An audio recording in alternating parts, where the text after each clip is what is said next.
Everybody to PAX Online.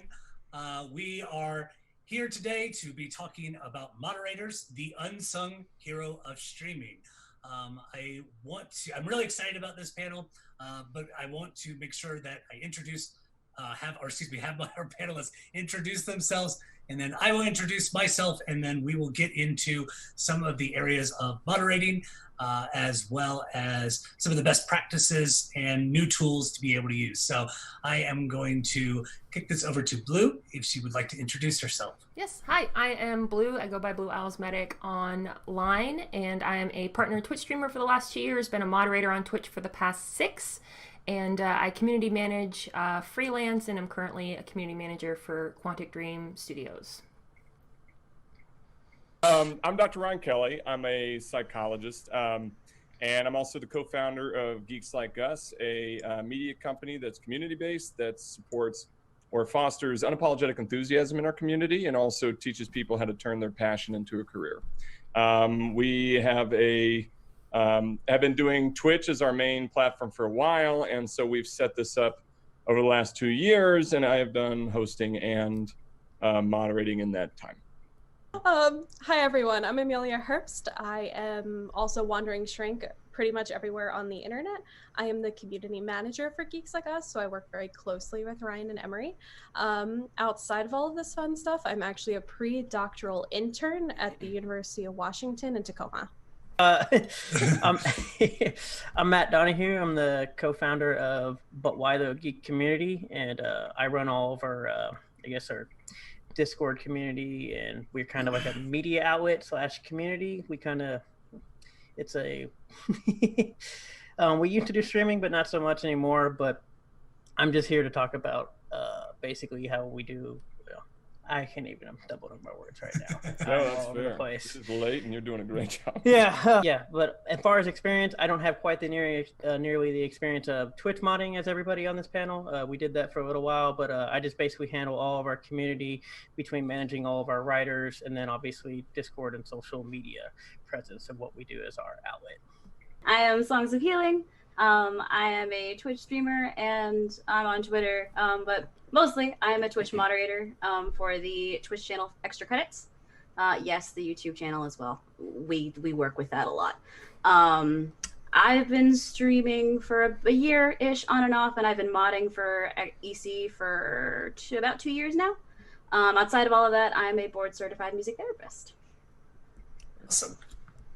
And I am Dr. Emery Daniel, also known as Fusro Doc on Twitter. I am an assistant professor at Appalachian State University in the mountains of North Carolina. I am also the marketing director for Geeks Like Us, and I stream once a week, but I also do mods for 2 nights a week. So quite the busy schedule on that. So I want to go ahead and get started with some of the areas within Twitch modding, community management, and so forth. And I could think of no better anecdote to start this off with than one of the recent trailers that got taken down was Gamer Girl. I don't know if y'all saw that as it was coming out of this young woman streamer randomly reaching out to somebody and said, "Hey, be my mod." And I could not help but just laugh profusely at it, because I was like, mods in so many ways are some of our most trusted allies, right? Yeah. And I wanted to get into like a little bit of that, like our trusted allies, our closest confidants. To start off with, and this can just be for anybody, what are some qualities that you look for when you're moderating? Because I want to look at this from the perspective of, what if I'm just starting and I want to have mods in my stream, which you probably should. I'll start. Especially when you're starting, an easy thing that people generally do, an easy way to go about it, is they tend to just give it a mod sword to the person that's kind of just in their chat the most, especially if you have like a handful and they're really like talkative. They'll talk you through things. They'll comment. They'll welcome people into the chat. And just from there, because they're kind of like your person that you're talking to. If you just have 1 or 2 people, those are kind of the first people that you are like, want to be a mod? And they're like, yeah, I'm all about it. What I've seen, though, is as if you grow as a streamer and you have suddenly 20, 30, 50, 100 people over the years, some of the early mods that you've had might not actually end up working out because they're just maybe don't have the traits for it, which are traits that I look for are if somebody's in the Twitch chat and they're not a mod and they're exhibiting behaviors of a mod. They're friendly, they're welcoming, they're issuing commands, they'll help you, let you know that your mic is muted. They're answering questions, they're being super positive, thanking people for their subs and donations, but they're not being overbearingly policing other people. They're just being friendly and excited to be there. That's the type of person that I generally will reach out to and be like, are you interested? I have a whole application if you are. So yeah, those are just kind of the traits that I look for. I think that's a good way to recommend it. I've known a lot of people to do that as well. I think for us, we had our GLU community already. So we had some people who we really trusted already, had met a lot of conventions, and we were very, very fortunate to hop straight into, hey, I really trust this person and I can see this person being a mod for a long time. I know Emilia was certainly one of those before she was our community manager. But I think some traits that we look for is, one, reliability is massive. The fact that they will be there, they're timely. For me, I know one that I very much appreciate is just that go-gettingness, sort of the idea of like, not just going to sit and sort of occasionally click allow, but, and our mods are very good at this, but it's like engage with the community, be good about doing the commands to prompt stuff in a timely way. You know, and then this is, and we'll probably get into it. I know for us, because we are, our company was created by psychologists, and the community we have raised is very much based around the well-being of geeks and us promoting and improving the community well-being of geeks. We do tend to attract people who do have mental health issues or who are looking for that. So we have a lot of people with Asperger's and anxiety and depression who do pop in. They come to our panels. And so we know that for us, the mods have to be pretty competent at dealing with, and this has happened, dealing with people who maybe have some, you know, for lack of a better word, suicidality during stream. Like, oh, I'm so glad you guys are on. I just, you know, I feel like this is all I live for. Or like things like that, and that they know how to appropriately address it and resources to appropriately allocate. So for us, you know, I think originally I thought it was unique because we're psychologists, but then as I watched more and more, I'm like, no, that's not that unique. It happens even everywhere, I guess. And as of right now, the majority of our mods are clinicians. I can only think of one that isn't, but she does actually have past mental health experience. That's not necessarily something that GLU looks for in our mods, but I think it has benefited us a lot for some of the same points that Ryan has brought up. Matt, Songs? I know for me, it's kind of, you know, touching a lot on what they've already said. When I first started streaming, I actually had friends kind of outside of the internet sphere already that I was kind of like, hey, if you're going to be able to like come in, please do so. And like, can I mod you to be able to, you know, have that, like, we already had that kind of level of trust, even outside of like just the name on the screen that like comes into chat sometimes. And then actually in terms of extra credits, Will really lucked out with me because we've been best friends for 11 years. Wow. So when he asked me to mod for him, it was kind of like, yeah, sure, duh. But, you know, there's 4 of us that are like regularly active for mods on the team. And I'm, you know, the token clinician one. So anytime stuff like that does come up, you know, there's definitely a kind of sense of like, hey, can you handle that one, please? And, you know, like, I have gotten into more whisper conversations or Discord conversations than I could possibly count. But, you know, it's nice that I can be there for that resource, but it's definitely a reality, especially, you know, for streamers that not everyone really has and is able to kind of tap into. Yeah, I guess also to kind of piggyback on that, I think all the mods that I've ever worked with or selected have been like people from outside of our community. I mean, that kind of brought in like friends beforehand. I kind of picked people that I knew that I personally could trust more than anything than selecting random people. We've had a lot of fun over the years finding, as we, people who start off with very engagement and then just kind of tail off. So reliability is a big one, and then also just like engagement of just like constantly like pushing forward of everything. We don't really have any clinical people on our staff, obviously. We have dealt with some of those issues, but we're working on getting a little better. But we do have resource charts for everybody and just kind of like files like, hey, if this happened, just say this and just kind of do what you need to do. Obviously our community is very diverse, and we have a large set of like my two staff members, co-founder basically is a brown woman and a black woman, and then obviously we have quite a bit of POCs within our community. So like obviously telling our mods like you can expect a lot of different types of stuff and just kind of be aware of what's happening, and then just we kind of have like we don't really play around a lot, so we just kind of get rid of if we need to a lot quicker than we probably should have. But just very interesting what we see. I think, and I think something now that I think about it as this discussion goes, I think something that's been hard for us at times is, again, we want to be particularly inclusive to people with mental health issues, including something like, say, Asperger's, where you don't know how to set your own boundaries and you say things that are inappropriate with no malintention, but that will be offensive to the rest of the community. And I think something we've run into is this balance of, we're not going to have this sort of a cancel culture in here where if you say anything wrong, you're out, because it could be because you didn't know any better, but also knowing, all right, so how do we give like second chances, for a lack of a better word? And then two, it's like, if we do give a second chance, how do we appropriately set a boundary and sort of like monitor that? And as we've gotten bigger, I think that's gotten more difficult because it's had to happen with more people, and it's harder to like monitor or track. I don't know if that's something that you guys have run into at all. I know we've run into that quite a bit, especially with, between either boundaries or just people like pushing the edge of what we can do, and then how far will they go? And then kind of like said, we don't want to just cancel everybody immediately, like you said, but also just, it's been a hard balance of trying to figure out, because I think in the beginning we definitely got kind of walked on per se, until we kind of figure out like, no, we got to set some boundaries and lines here. Right.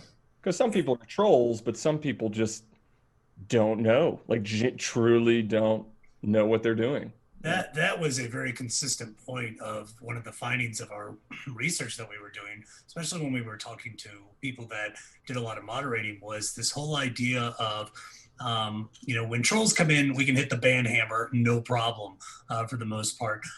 What's infinitely more complicated is when there is, again, mental health concerns that are much more complicated to address.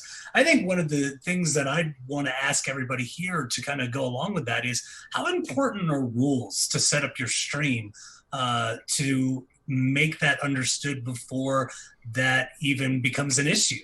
Oh, incredibly important. Like, this is like the first thing you should be thinking of is both as a broadcaster, thinking of what makes you comfortable, what makes you uncomfortable. And then as a moderator, when you are onboarded as a mod, actually having the conversation with the broadcaster or a lead mod saying, what are things I need to be looking out for? What are just like hard no's? Like, I've moderated for, female streamers who are okay with somebody coming in and calling them sweetheart. Hi honey, hi sweetie, hi sweetheart. And then other female streamers that are like, ban them. Like, no, like I hate that. Wow. Like my name, and so it's like, okay, like I didn't know there's some streamers out there that don't want you using other people's emotes, and that's a hard ban. And it's like, again, like, so it's like having that at least listed, like they'll have it listed. There's several places you can list it. You can list it on your Discord if you have one. You can list it in the stream chat as a command. You can have it in the actual chat in the bar, and then in your information. And so the onus is kind of on the viewer to check that before they kind of, get into it. Everyone should kind of get in the habit of seeing, like, kind of looking through and being like, okay, like, if it's just like basic stuff, like, don't be a dick, which a lot of people have. It's like, that's nice. That's a little bit more flexible. My rule. There's some people, though, that have a very long list because they've been in it for a while, and these rules are there for a reason, because some happen that they feel the need to do that. Yeah, absolutely. So that was for sure our start, by the way, Blue, was like, don't be a dick, right? It was, Yep. and then it was like, wow, we really need to specify. We need to get a little more specific. Yeah, and it's interesting, and I want to pass it to Emilia after this because Emilia, because high five to your left, Emilia. To my left. Camera left or Right? Bam. Bam. Yeah, that's Okay. I want to, because Emilia really took it on to set mod rules and create our mod channel in Discord so that we could kind of, as things arose, be like, oh yeah, we have to have this new thing. But to give you a perspective from psychology, whether it be marital therapy or a behavior management plan or a contract between a teen and his parents or whatever, anything that involves any form of reciprocity or communication, the first session is intake to figure out what's going on. And then the second session is rules for communication. Like that's it. That's the way it goes. Because if you don't have those, everything else is going to fall apart. I mean, you have to have that. So it's ironic that we didn't think about that when we started. We're like, don't be a dick. And they're like, oh, wow. It was not nearly enough. Amelia, do you want to speak more to that? Yeah, I mean, I think to start out, Clinical Role, which is the longest running stream on GLU, had a very good, it was Dungeons and Dragons. It's like a bunch of also clinicians and people interested in mental health would come in and just hang out. So it was very chill. And then they added Thuppence, which both Emery and Ryan were on.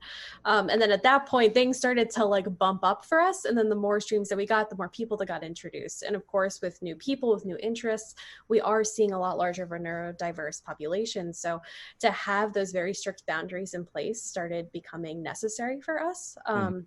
I think for our rules in particular, we do allow some flexibility just because we do have members of our community that are neurodiverse and they have been with us for a while, and having to like re-implement these boundaries, new boundaries for them, it took a little bit to finally sink in before they were like, okay, this is something I can't say now, or oh, maybe I shouldn't say that to other people in chat. Right. So it helps us as much as it helps them, because they're now not worried about getting timed out. They're now not worried about getting banned, because we're saying, hey friend, this used to be okay in the past, it's not okay now. And that helps them reframe how they can interact in chat and with other chatters.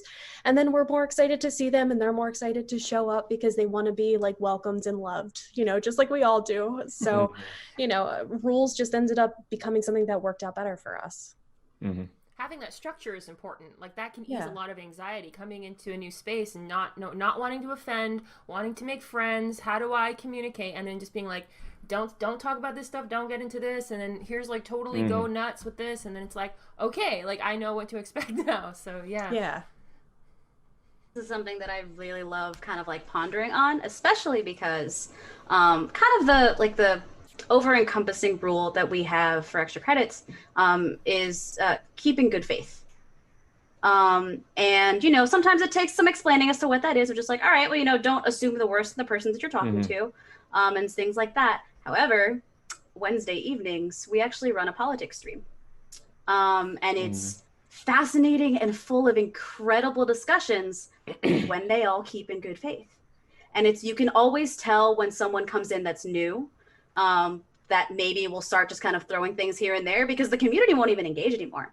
They'll just be like, all right, well, you're not talking in good faith, so I'm not going to talk to you. And it's almost like it helps the mods do our job, because we don't have to say, please ignore the person that's not technically breaking rules. But it's kind of like the community, like once you have your rule set and how the community is expected to engage, then they don't tend to entertain anything outside of that, because they want to keep it as much as you want to as a mod. Mm-hmm.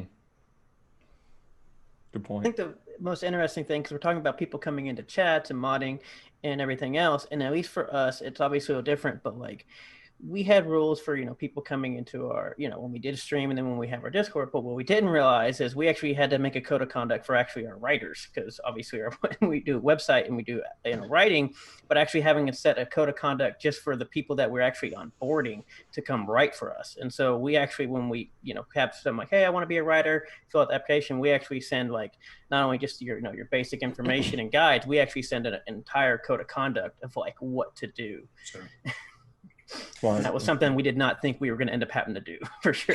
And that makes me think about the idea about like individual streamers versus organization. Is there a difference, or is there additional things we need to consider if you're joining, saying I'm going to be an individual streamer versus I'm joining an organization to stream? What are the factors that need to be thought about in that capacity? So I do want to speak on this from organization point, because we ran into this issue maybe just last month where we had somebody that was kind of at the top of our organization who apparently made a lot of people within our organization very uncomfortable, a lot of issues. We ended up letting them go, but like we did not know to the extent. So it's basically everybody thought, since that person was at the top, that they were immune and everything. So one of the things we've been working on is trying to have like a system in place now to like have people, like writers or general community members actually be able to filter, kind of go through a process and send us stuff that kind of keeps, as we call it, our staff or something at the higher up in check and whatnot else, because we knew we had issues from the top level. What we didn't realize is how many people this person actually affected, in the lower levels. And so it was very disheartening to find out. And we were like, what? And they all just said, like, we just didn't know. And we just didn't want to tell anybody. We just thought, oh, y'all were all friends and everything. And we were like, well, no, if something's bad, you have to let us know. So Sure. That's something we've been trying to work from an organizational level. Yeah, from a Blue, personal... do you want to say something? Oh, yeah. Nope. Sorry, what? Oh, Yeah, Blue, go I ahead. thought Blue was talking, but then I couldn't hear her on my end at Oh, least. can you hear me now? Yes. I was going to say, from a personal, going off of what Matt said, I'm an admin and pretty much the lead mod for one of the partner streamers, Descartes Games. Brian and Emilia Descartes, they were in the game Detroit Become Human, and they have a really, really large community. And I'm the creator of their Discord that has almost 10,000 members. They have 400 and some odd thousand people, followers. And so sometimes I do get this, like, I have probably 35 mods on Discord and Twitch combined that I help manage, that I'm like their go-to person. And I make it very clear to them, like, if you ever have a problem with me, here is an email that goes directly to the broadcaster, goes directly to Brian and Emilia, and you tell them, like, if I said something or if I did something, like, I just don't want people to feel like, well, I can't, she said something that made me uncomfortable, but I feel like no one's gonna take it seriously. And so that level of transparency and being like, holding people accountable, I feel is really important. Yeah, there's something to that. I mean, I think it really does kind of start at the top sometimes. Like, I know when we reached out and made our roundtable, there were some people where, I mean, not that people had problems with me, but I think they were hesitant to like dissent from my opinion, right? Right. We have fun. Right. But I think it's, instead of saying, well, the assumption should be they'll be fine with it, I think it really is for the top, like you did, Blue, like from the top, to be like, look, it's fine. Like you're fine. And here's a person that you can go to chat, so that there is that sort of that culture of, I can express my thoughts and feelings without, concerns of repercussion. I will say, and I wonder, either Songs or Blue, if you can speak more to the personal aspect, because we've only ever done it under a business, right? And not only that, we've done it under a business where each of us have our own businesses outside of it. When I'm streaming, and when, really Emilia soon is going to be streaming, and Megan's streaming, we are also representing our PLLCs, right? And it's hard to separate those two. So we keep that very much in mind. So we operate that way.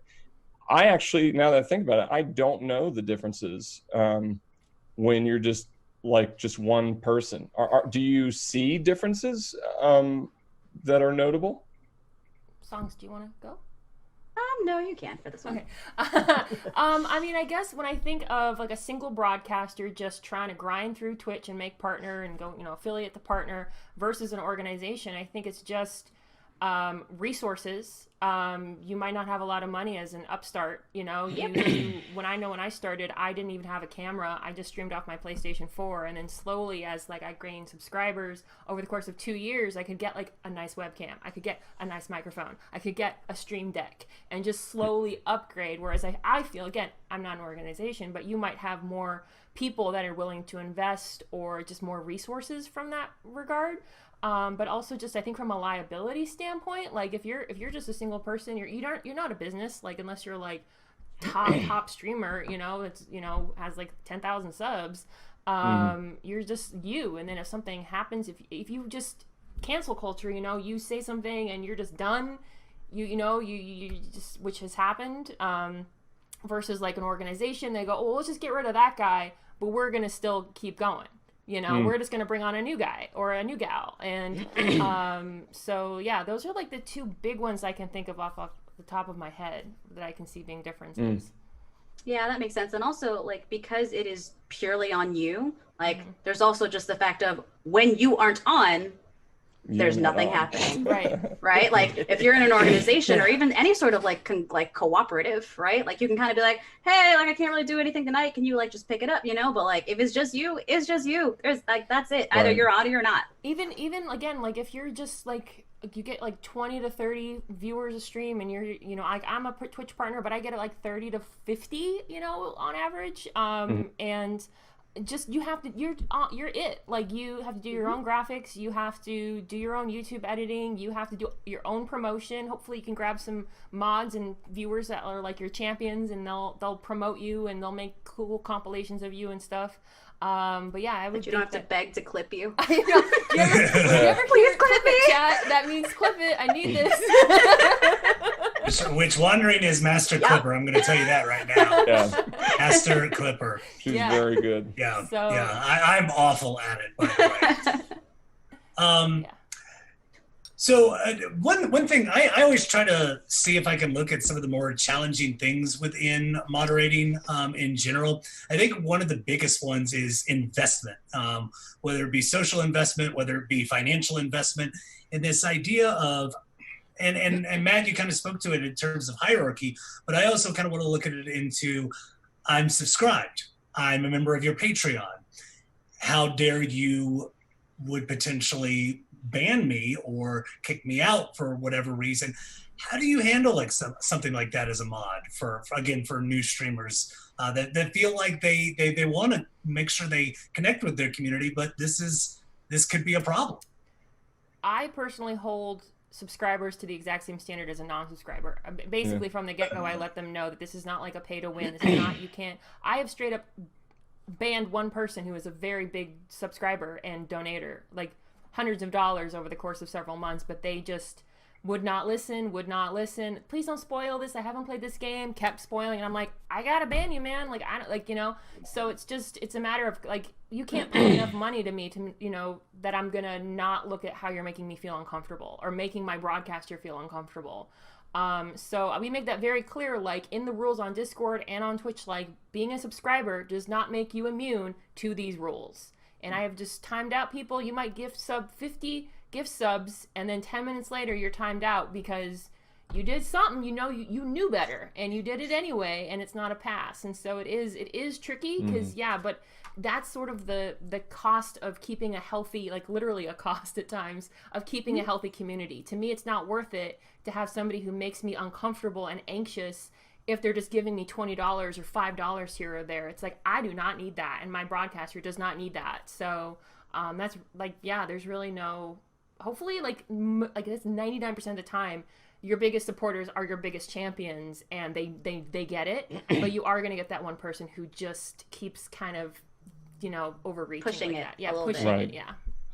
No, I think that comes right back to the rules of just like, if your rules are set in stone, then you can always just be like, hey, sub or not, like you especially, and sometimes especially when they're a sub. It's almost like, you know, when they've been there, like when they've been there for, you know, longer than like the average person, maybe that's just coming in as like a first timer that doesn't know. When you have like, you know, year-long subs that like spoil like a thing that's around the corner, it's like, why? You knew that, and then, you know, they get timed out, and like usually they'll take it in stride.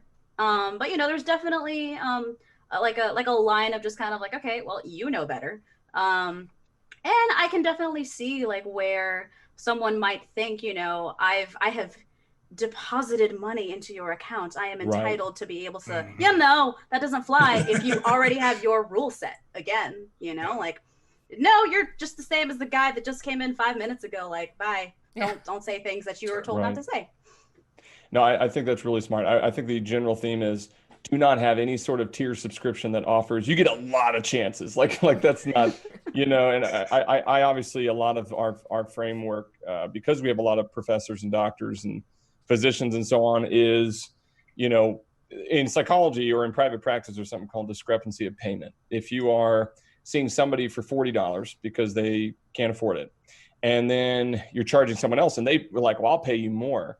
If you provide them with a different type of service, that's illegal. You can't do that. And of course you shouldn't, right? That shouldn't be the case that you could provide additional service because they can pay more when they're signing the same contract. So it's, I think with subscription, again, a lot of parts about mods and as streamers is learning how to set boundaries.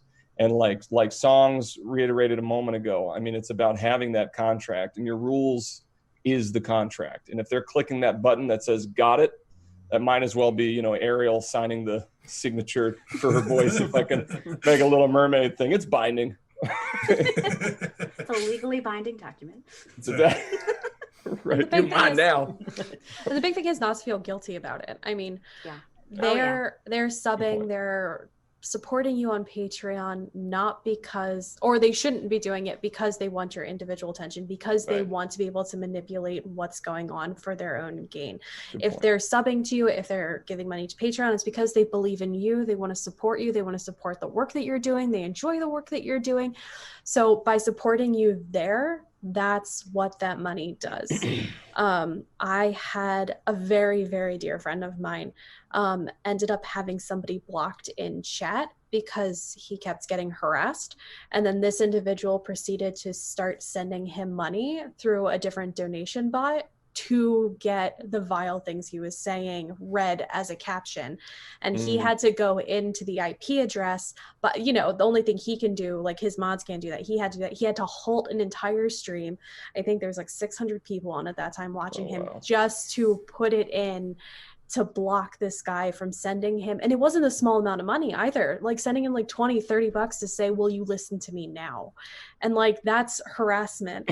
Like, it doesn't matter if he's giving you money, like that's not okay, so don't feel guilty that somebody that's paying you to watch something that you're already giving them and just asking for some help so you can do it more for more people. You shouldn't feel guilty cutting people out that make you feel that uncomfortable after you've given them chances.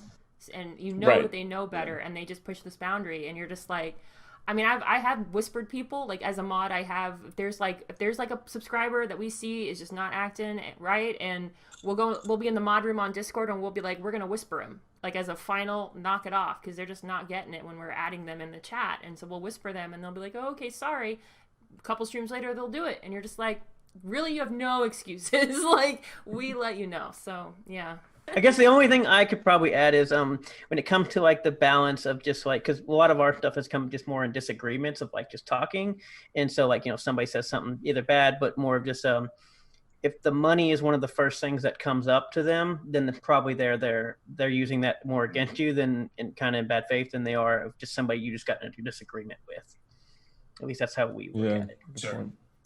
Yeah, and I think there's something to be said. I mean, we talk about this binding contract. We talk about, I always find it interesting in terms of the real time of stream related. And but I'm also curious about like when it goes into transmedia of different outlets, when this progresses past a stream. And Matt, maybe you could be really good for this because y'all have a very lively Discord. I'm on it. And, it's the kind of thing where, some of this isn't in real time, but it's on your, this is a person on your Instagram now. This is a person on your Twitter. This is a person on your Discord. How do we as mods, or how do we as a community be able to work through something like that to where it's gone beyond Twitch in that capacity? Anybody want to go first for me before I go, I guess? I know for us, we definitely, when we deal with people that goes beyond, especially into the Twitter realm, because we are very active, especially all of our writers and a lot of people on Twitter. We do kind of give everybody at least some, especially at least from an organizational standpoint, like some guidelines of, we're not going to, monitor what like say, you can't say this, you cannot do anything, but, we're kind of aware of everything.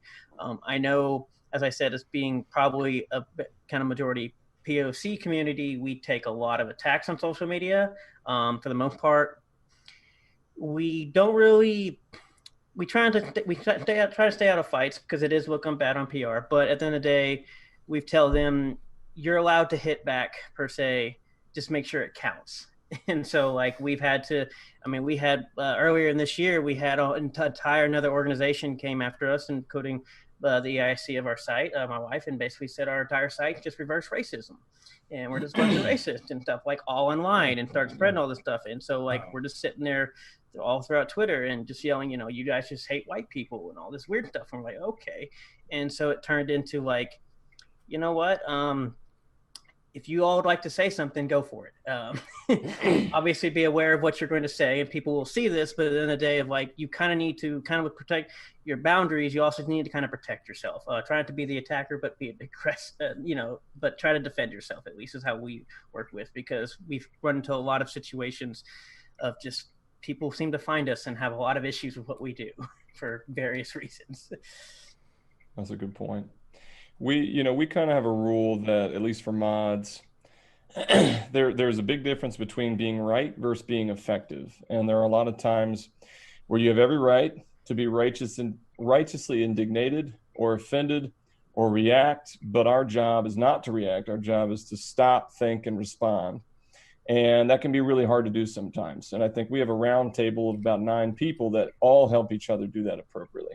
And we've had times where things have been said where we're like, someone kind of panics a little bit, understandably, because something is said that offends some of our community. And we obviously don't want anyone offended. At the same time, we do want there to be discourse. We're not just trying to have a pot where there's one opinion shared among everyone. Disagreement is not automatically disrespect. But honestly,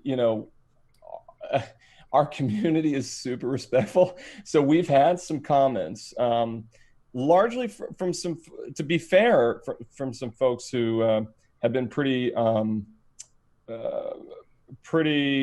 transparent about having Asperger's or some form of autism, that struggle with it, and said things that were really offensive, but not like hate speech or something like that. That obviously is not allowed. And our community handles it super well so far. So I feel like as it gets bigger, that's going to probably be more and more of an issue. But again, I think the big thing for us is how can we be effective at, sort of creating a community based around our principles that does include disagreement. Yeah, and I know think, go ahead, sorry. And I think for us, we're lucky enough to have the roundtable, which is a few of us. Yeah. Getting back to part of Emery's question about having the multiple platforms. We're all on the Discord, so we're all able to see that. I'm running Instagram. There's a few of us that have Twitter. So if anything happens on one platform, and if we're starting to see it on others, we're all able to have that conversation and talk as a group and go, okay, what do we do? And then it trickles down to me, who talks to the mods and goes, all right, if this is what's being said on Twitch, like this is how we've decided to handle it. But honestly, our community, we're very lucky, does a very good job, even if it's on Twitter, if it's on Discord, just saying, hey man, how did you think about it from this point of view? Right. And then having that person go like, oh, I didn't. And then try to like fix it, or even just try to have a good conversation about it. Doesn't happen all the time, but it actually happens more often than not with us. Yeah, you're right. Yeah, I was just going to add to basically, having a round table is good. Obviously informing everybody about just kind of having a game plan per se. And I think, like you said, the offhand comments is probably a lot of things that we deal with, of like telling people to let it go. We get a lot of offhand racist comments a lot and everything else. So like trying to tell people, because I know when we first started, people used to fly out of the gates, and just trying to get people to relax and like just let it go. But obviously at a certain point, we've learned, whether for right or wrong, just, sometimes you got to boot people back, and then they just leave you alone. Yeah.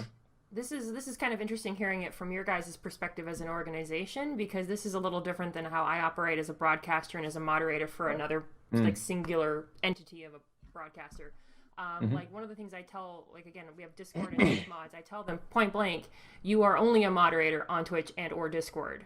Like you are not a moderator of Twitter. You are not a moderator of the Instagram. You do not, need to. If you see something going down, like I'm not telling you what to not post or post on your own personal social pages, but I can strongly discourage you from getting into it, because you are known. Like people take pride in being a moderator. They'll put it in their Twitter bio, like I am a Twitch mod 4, I am a Discord mod 4. So it's like if people go to your page, they're going to see that you're representing them in some capacity. So I really just tell them like and plus our people, they're regular people. They're not clinicians, they're not trained therapists, they're not de-escalators, they're just there to have fun a couple hours a week to help us mod when we're active on the stream and as Discord as they're able to hop on and help out. So I don't want to put that on them to just be scouring through the hashtag and finding conflict. At most, I'll tell them, if you see something going down on Twitter or Instagram, most usually Twitter, and you see like the users, the people doing it, and you know that they're in our Discord or they're in our Twitch chat, like let us know, like just so we know if we can see if that bleeds in. And I also just personally, again, as like an admin, I will get DMs from people saying so-and-so was mean to me on Instagram.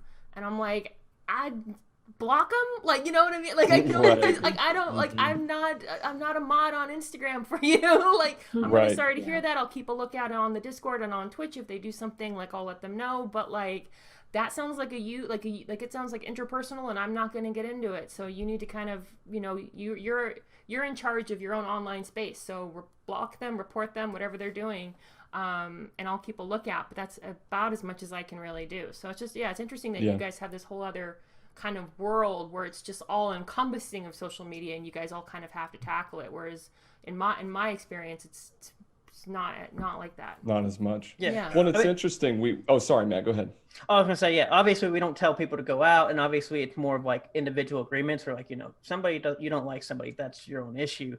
Our issue, when at least if it involves us, when it directly involves our organization, or directly mainly our writers within our organization, of people who are part there, like community members, or even a writer having a dispute, you're on your own, you're your own individual person, as we tell them.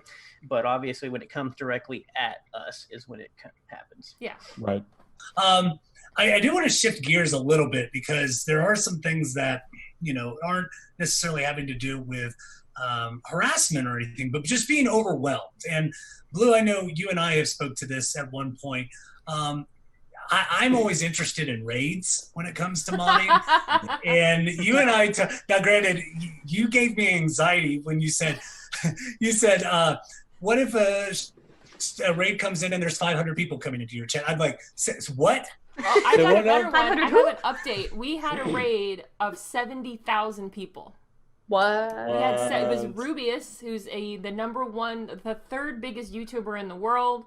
At number 1 in Spain, and he rated my broadcasters, and we knew it was coming because people were coming into the chat going, get ready, and Rubius, and I was like, that point. Oh my god. And so, one of the things I think, Emery, that I spoke to you about is that we have protocols in place. It's like, what do we do if we get not just like friendly, that was a friendly raid, that was 70,000 people, it's easy enough. You do slow mode, you do like, you do what you got, follower only 10 minutes, make it cool down.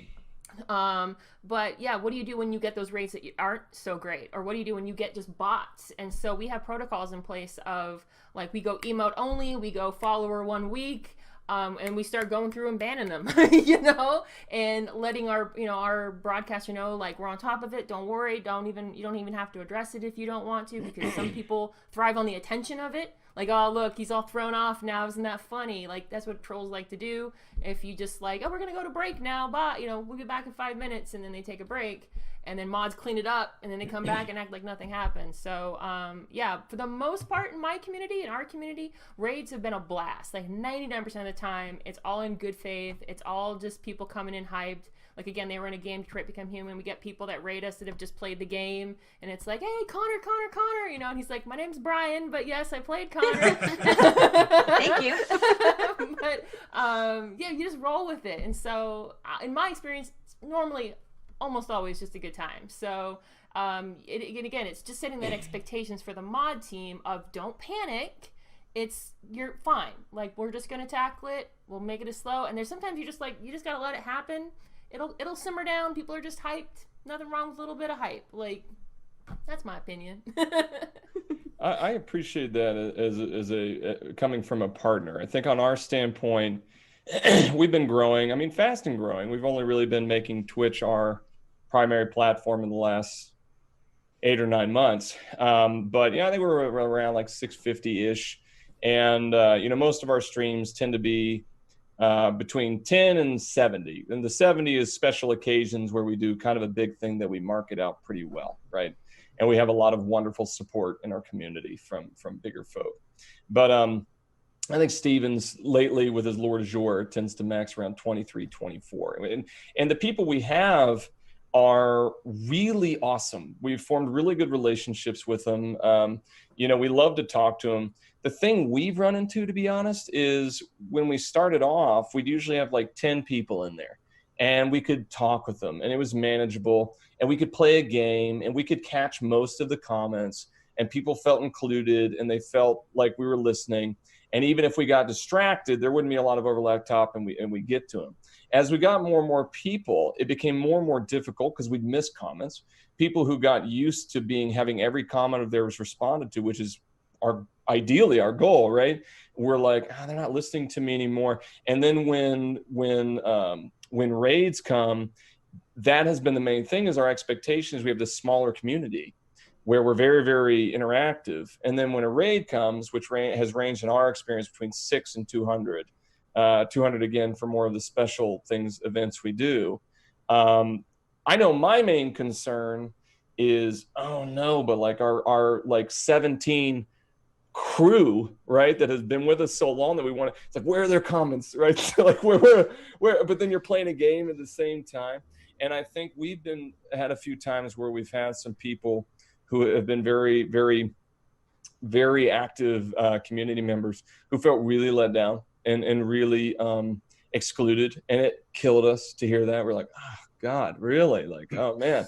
And that was on us. We're sort of new to it. And we're like, didn't know how to do the balance. And a lot of times we feel like we're just like tripping to the finish line, a lot of times like trying to just finish. But a big thing has been that Emilia has really forefronted to is when that happens, the moderators really kick in and they can really focus on that existing community to make sure that they're kind of still heard and their expectations aren't violated, while at the same time switching to a new type of interaction of, look, we got 200 people for a little bit. Let's just hit it. We set the expectation with our chat of new friends. This is potential new friends. Right. Yeah. That 17 could now be 20 if you get 3 solid people that are like, so yeah, we just, that's sort of our expectation with our community. It's not like, oh, okay, now we're drowned out, I'm going to go over here now because they're not going to listen to me. It's look at this hype, like new people learning about my streamer, learning about this organization. This is awesome. That's sort of the narrative that has been created in our community. So and something that seems like a mod could do as well. Yeah. To really create. That's what Aaron and Spooky, Aaron/Spooky Elor. That's her and I think were 2 of the first moderators for Geeks Like Us. You were the first moderator. We were the first moderators. We got this. We got the green sword together. That's how her and I became best friends. But her and I do a really good job of balancing that. So just like Ryan said, when we would get a raid and multiple people come in, her and I do this really good job of like clicking into gear and like just paying so much more attention and trying to like respond to everyone and pulling people back into conversation. And then if these guys happen to miss something, we're like, hey, so-and-so had a good question.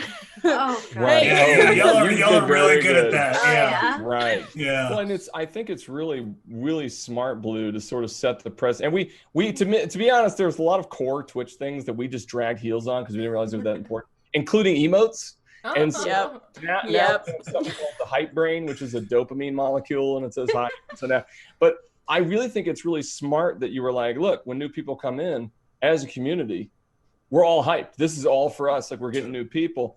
We didn't do that. We probably should have, and it seems stupid as psychologists that some of us didn't think about it, aka me. But it's interesting because our community did it. Our community really does it. There's just such, and I want to say that's probably the large in part, Emilia. She's been super good on Discord and Twitch of like, welcome, welcome to the community. And I followed that lead. I see her and I'm like, oh, welcome to the community. and then I think it just happened that our community started to get really excited. Maybe 3 or 4 months ago, right? Where whenever someone new comes in, it's like, welcome to our our thing, and it was like, probably should have tried to do that. So I think that's really good advice, Blue. Yeah. It's free. Take it. Free advice from Blue Owl Medica. I mean, there's definitely an aspect of it that's like a learned behavior, right? Like not everyone expects that to happen or like knows for that to happen. Like we have one of our community members that is super avid. He's always around. He knows every single command for everything ever. And like he'll bring up commands sometimes like, we have that. That's really oh, okay. And like, I'm taking notes, but like, he'll just remember like, oh, that person wants to be welcomed in this way. Here's how we do it. I'm like, good on you, community member. Thanks for remembering. I will do it next time, I swear. But yeah, it's definitely something that like mods absolutely help to foster. Because especially as your community starts to grow, right? It can absolutely get harder to like read and play at the same time. And that's also a learned skill. Like, don't underestimate that. That is a learned skill of like, I can keep up with chat, keep on what's going on, make sure the stream is right. Like that is, you are multitasking on a different level and it's a learned skill. But, especially when like a good question does come up, I'm not super talkative in streams when I'm modding, because when I do, Will kind of knows like, oh, that whatever she's saying matters right now. Like, let me actually read it instead of like thinking about other stuff. And I definitely use that, to my advantage. It was like, hey, I liked that question. That was a good question. Go answer that. And then, oh, okay, let me go scroll up. Oh yeah, I did miss that question. I'm sorry. But like that, the extra pair of eyes for the broadcaster, I think are so invaluable. And this is like the point in the panel where I just be like, hey, we have time for questions, like maybe 3 of them. But I do want to get a real quick send off for everybody. If everybody in here would just say where people could find you on the Twitters or on any social media.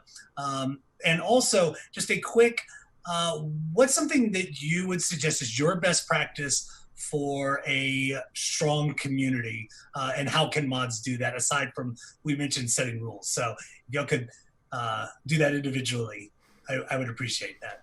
A best practice for a mod? Mm-hmm.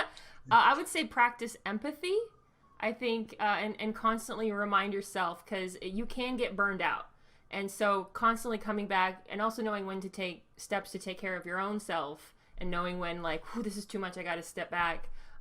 But being empathetic and understanding another person's point of view, because like you said, you want to set the expectation. Everybody's here in good faith.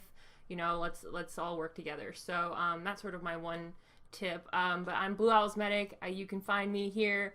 BlueOwlsMedic.com also leads you to my website. You can learn more about me there. Yeah, that's me. Cool. Ryan? Oh, sure. You're awesome. So there we go. Dr. R. Kelly is probably the best way. You can call me Ryan. You call me Dr. K, whatever you want to call me. Dr. K, my kids call me that, but it sounds like I hustle ketamine. I don't like it's like, there's a little It's children. oddly specific. I know. It's like that Dr. K treatment. But you can also on our Geeks Like Us. So for Twitch, it's Geeks Like Us with 3s instead of E's and geek. And we run a lot of good content that, again, passion to career, education specialists, professional artists, psychologists, communication people from the game development, and we do special panels. So please come by. I think the empathy thing is spot on. I would say the other thing is, if we're trying to be good people, then every action we have is mediated by values and principles.